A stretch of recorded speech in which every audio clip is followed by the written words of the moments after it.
Willie D Live. What's up, family? On yesterday, I saw a video of Lil Yachty live streaming the debut of one of his songs. In that song, he rapped the lyrics. Put my knee up on her neck, I went George Floyd. And for that, he was promptly dragged all over the internet like an uncivilized mutt.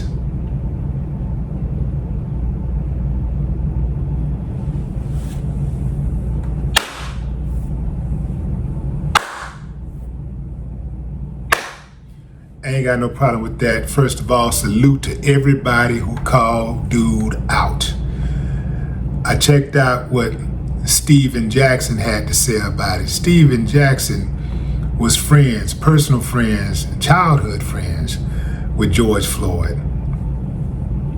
Steve called him whack, said the song was whack, he was whack, and putting George Floyd's name in his mouth is not going to make people like his whack lyrics, right? I absolutely agree. The song was whack. The bar was whack. You know, it's no matter what he would have said, it would have been whack. But the thing is, the disrespect alone, it nullifies any type of creative ideas he may have had in the first place. The song is automatically disqualified for having the disrespect in it. Now, I saw in the comments after I commented on a post, I can't even remember what platform it was, but I commented under the post that, you know, it was something to the effect that it was weak or whatever. It wasn't even a bar. And somebody said, you act like Ghetto Boys didn't have disrespectful lyrics. This isn't the first time somebody has made comments about Ghetto Boys lyrics being disrespectful or having topics of violence or misogyny or whatever, right? I understand not everybody is educated enough to be able to discern, to exercise discernment, right? I get it. Some people suffer from acute cognitive dissonance, meaning that they only hear what they want to hear, and the rest of it, I mean, they have zero capabilities of comprehension. You know, they have zero, right? There's a big difference in bragging about the street life and talking about the street life as a cautionary tale. You can talk about those choppers in the trunk, but what Ghetto Boys did is, if we talked about the choppers in the trunk, we're gonna tell you how much time you're gonna get for those choppers in the trunk. You dig what I'm saying? Cautionary tales. When you look at even our biggest song, Mind Playing Tricks, I've heard people say, man, you know, I don't know what you're talking about, Willie D. I went to jail listening to y'all. You went to jail? How you go to jail listening to Mind Playing Tricks? I told your silly ass out the gate, I make big money. I drive big cars. Everybody know me. It's like I'm a movie star. But late at night, something ain't right. See, that's the part they refuse to acknowledge. Oh, they heard I make big money. I drive big cars. That's all they heard. Yeah, I make big money. I drive. Everybody know me. It's like I'm a movie star. But they forget but late at night, something ain't right. You big dummy, don't you understand? I was paranoid. Don't you understand? I'm trying to get out the game. I'm rolling. I'm thinking it's the enemies and 3 blind, crippling, crazy senior citizens get out the car. I'm paranoid. That's the reality of street life. That's the part they don't want to talk about. That's the part that is often overlooked. Don't you ever in your life, ever compare Ghetto Boys to a Lil Yachty or any of them dudes that talk reckless like that. One thing about it, about GB, yeah, we could be disrespectful to anybody that was disrespectful to us, including our icons. If it was an icon that was disrespectful, yeah, we would go there. We would go get them because it was about the people first and foremost.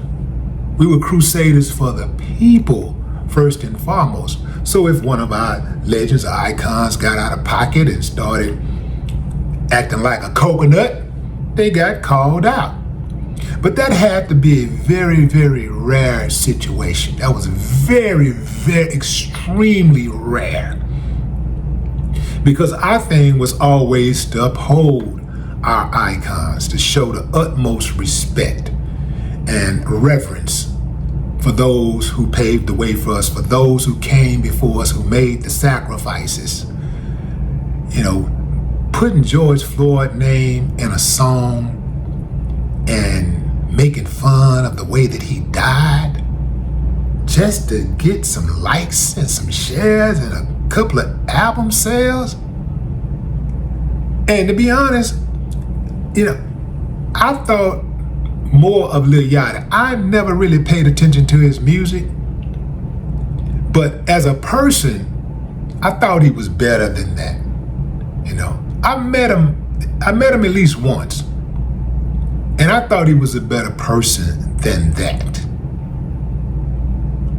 It's a cold game, man.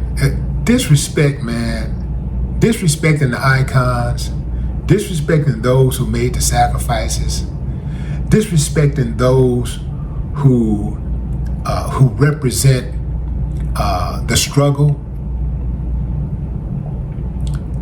That ain't cool, man. That ain't cool.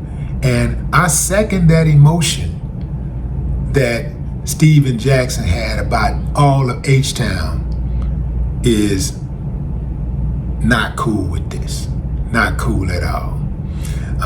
And really, it ain't really about H-Town. It's bigger than H-Town. Nobody really should be cool with it. Now, I know we live in an age where disrespect runs rampant, and a lot of people get away with being disrespectful because they hop on the internet and they talk reckless and they stay out of the way, you know, and they very seldom will announce where they're gonna be, and if they do, they got to give most of the money that they're making to security to keep people off their ass. You dig what I'm saying? So yeah, you know, we know that there's people out there that'll take an opportunity like this to crack jokes and all that kind of stuff and say foul stuff just to get some attention. We know that they're out there. They take the low-hanging fruit because they don't have any other talent.